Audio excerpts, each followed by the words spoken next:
கந்தர்வன் நாங்கள் எந்த வீட்டில் தங்கி படிச்சுட்டு இருந்தோமோ அந்த பதஞ்சல காப்பியனை பார்த்து கேட்கிறார், இந்த பிரபஞ்சம் அத்தனையும் எதில் கோர்க்கப்பட்டிருக்கிறது உனக்கு தெரியுமா? ஒரு சூத்திரத்தில் கோர்க்கப்பட்டிருக்கிறது. அந்த நூல் எது உனக்கு தெரியுமா? இவ்வுலகம் அவ்வுலகம் அனைத்தும் ஒரு நூலில் கோர்க்கப்பட்டிருக்கிறது தெரியுமானால் கிட்டக்க இருக்கு பாருங்க.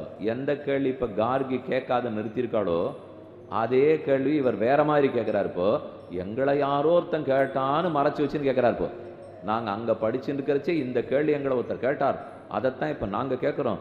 அச்சோ ஏன்னா அயம் லோகா, இந்த லோகமும் பரஸ்ச லோகா பரலோகமும் சர்வாணிச்ச பூதானி சந்திருப்தானி பவந்தீதி சோப்ரவீத் பதஞ்சலா காப்பியோ நாகம் தத் பகவன்.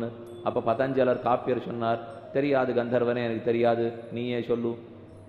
அடுத்தது அவர் கேட்டார், இல்லை முதல் கேள்விக்கு உனக்கு பதில் தெரியல போனா போகிறது, நான் இப்போ ரெண்டாம் கேள்வி கேட்குறேன். வேத்தனுத்வம் காப்பிய தம் அந்தர்யாமிணம் ய இமஞ்ச லோகம் பரஞ்ச லோகம் சர்வாணிச்ச பூதானி யோந்தரோ யமயதீதி சோப்ரவீத் பதஞ்சல காப்பியோ நாஹந்தம் பகவன் வேதேதி.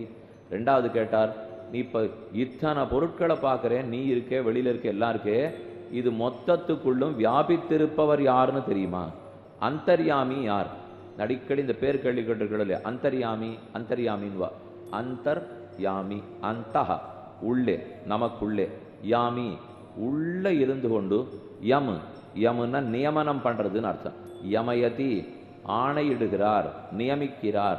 யார் ஒருத்தர் நமக்குள் இருந்து கொண்டு நியமிக்கிறாரோ அவர்தான் அந்தர்யாமி. அந்தர் ஆத்மான்னா நமக்குள்ள யார் ஆத்மாவாக இருக்கிறாரோ அவர் அந்தராத்மா. அவர் அந்தராத்மாவா இருக்கார், நாம் அத்தனை பேரும் சரீரமா இருக்கும். அவர் அந்தர்யாமியா உள்ளே வியாபித்திருக்கிறார், நம்ம நன்னா ஆட்சி செலுத்துறார். எல்லாவற்றுக்குள்ளும் புகந்த ஆளும் அந்தர்யாமி எது? இது ரெண்டாவது கேள்வி. முதல் கேள்வி கேட்டது மொத்தம் எந்த கயிற்றுல கட்டப்பட்டிருக்கு தெரியாதுன்னுட்டா.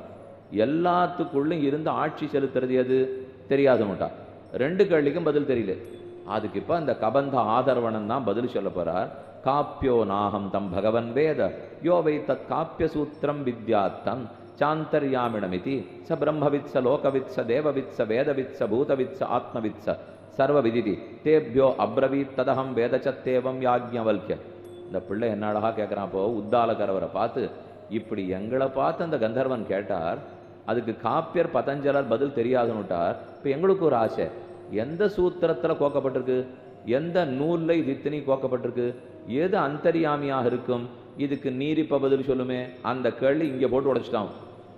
அந்த அவா கேட்டாலாம், அதுக்கு பதில் தெரியலேன்னு காப்பியர் சொல்லிட்டார். அந்த பதிலை நீர் இப்போது சொல்லுமே. யோசித்தார், அந்த பதிலை நீ அவங்கிட்டயே கேட்கலையா? ரொம்ப நாளை ஞாபகம் வச்சுன்னு இப்போ என்னமோ எங்கிட்ட வந்து கேட்டுருக்கேன்னா. இல்லை இல்லை, அவர்கிட்ட கேட்கறது இருக்கட்டும், இப்போ நீர் தானே பதில் சொல்கிறேன்னு சொல்லியிருக்கேன். அப்போ யாக்ஞவல்கரே உமக்கு இது பதில் தெரியுமா கூறுகிறேன்னு ஆரம்பிக்கிறார். அதுக்கு முன்னாடி ஒரு சின்ன விஷயம் முன்னுரை சொல்லிடுறேன், ஞாபகம் வச்சுக்கோ. மை சர்வமிதம் புரோதம் சூத்திரே மணிகணாயிவ என்ன உபனிஷத், அதாவது கண்ணனுடைய கீதையில சாதிக்கிறார். மை சர்வமிதம் புரோதம், அர்ஜுனா என்னிடத்தில் இந்த மொத்த பிரபஞ்சமும் கோக்கப்பட்டுள்ளது. மை என்னிடத்திலே இதம் சர்வம் புரோதம், இது இத்தனை கண்ணால பார்க்கிற இத்தனையும் மணிகளை போல என்னிடத்துல கோக்கப்பட்டுள்ளது. ஒரு நூலில் பல மணிகள் கோத்திருப்பாளோ இல்லையோ, அதை போல பிரபஞ்சம் முழுக்க என்னிடத்துல கோர்க்கப்பட்டுள்ளதுன்னு கண்ணன் சொல்றார். வேதாந்த தேசிகன்கிற மகாச்சாரியர் முதல்ல ராமானுஜர் இந்த கீதைக்கு பாஷ்யம் பண்ணார். அதுக்கப்புறம் அதுக்கு மிகச்சிறந்த விளக்க உரையாக வேதாந்த தேசிகன் தாத்பரிய சந்திரிகை என்னும் விளக்க நூல் எழுதியுள்ளார். அந்த சுவாமி சொல்றார், ஒரு நூலில் நிறைய மணிகள் கோத்திருக்குன்னா இதுலேருந்து நீங்கள் என்னென்ன தெரிஞ்சுக்கிறீர்கள் பாருங்க. ஏன் அவ்வளவு தேடுவானே? கண்ணுக்கு நேரம் அது ஒரு இல்லையோ, மாலை போட்டிருக்கா, உள்ள நூல் இல்லை நார், மேலே இத்தனை பூக்கள், இந்த பூக்கள் அத்தனையும் நாரில் கோத்திருக்காளோ இல்லையோ. முதல் கேள்வி, ஒவ்வொரு பூவுக்கு ஒவ்வொரு நாரா, எல்லா பூக்களுக்கும் சேர்த்து ஒரு நாரா? எல்லா பூக்களுக்கும் ஒரு நார் தான். அதுக்குன்னு ஒரு ஒரு பூ இருக்குங்கிறதுக்காக ஒரு ஒரு நாரில் கோப்பாளன்னு அப்படி இல்லை. ரெண்டாவது, எது தெரியறது? நார் தெரியறதா பூ தெரியறதா? பூ தான் தெரியறது, நார் தெரியவே இல்லை, உள்ள மறைஞ்சது.